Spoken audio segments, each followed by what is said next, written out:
Widespread lockdowns in China, similar to the measures just taken in the southern high-tech city of Shenzhen, could affect half of the country's gross domestic product. Authorities on 13th March placed Shenzhen's 17.5 million residents into lockdown for at least a week amid a surge of Covid-19 infections in the city.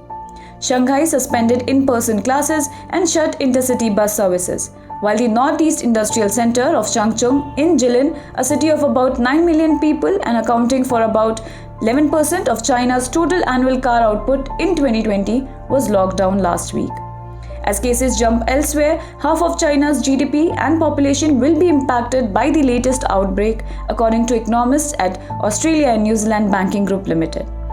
Bloomberg Economics said in a recent note that as of 9th March, 14 provinces had high or medium risk regions accounting for 54.4% of national GDP.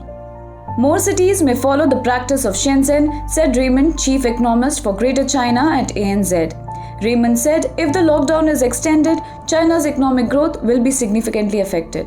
While ANZ is not yet revising its forecast for 2022, they are wary of further restrictions.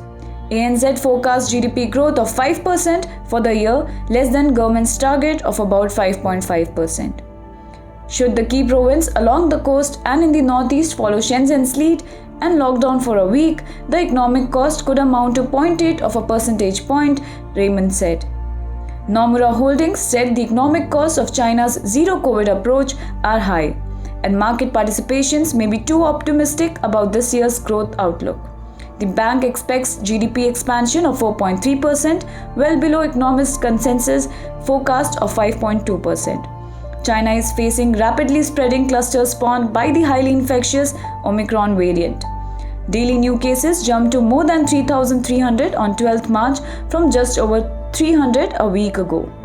The surge possesses an unprecedented challenge to the country's zero-COVID strategy, which has so far protected its vast industrial sector but dampened consumption. While Shenzhen's GDP is only 2.7% of national output, the city is home to the headquarters of tech giants like Tencent Holdings Limited and Huawei Technologies. Apple supplier Foxconn, the Taiwanese company also known as Hon-Hai Precision Industry, which has its China headquarters in the area, has halted operations in Shenzhen, including at a site that produces iPhones in response to the lockdown. Major financial companies, including Ping, an insurance group, and China Merchants Bank, are also headquartered in the city. And several foreign banks like UBS Group AG and HSBC Holding have opened branches in the area. Brokerages and big state banks in the city have suspended in-person services after the lockdown, according to notices and local media reports. Shenzhen is the second most important port in China after Shanghai and processes about 10% of the containers shipped from China in any month. A part of the port was shut for weeks in mid-2021 to contain a local outbreak of COVID. But even then, the port was able to ship out almost 2 million containers in June 2021. Yanshan Port said in a statement on 14th March that it is operating normally after Shenzhen tightened virus controls. While zero-COVID policy has not led to major economic disruptions so far, the restrictions are making the economy particularly vulnerable to the more contagious Omicron variant, said Lewis, chief economist at S&P Global Ratings.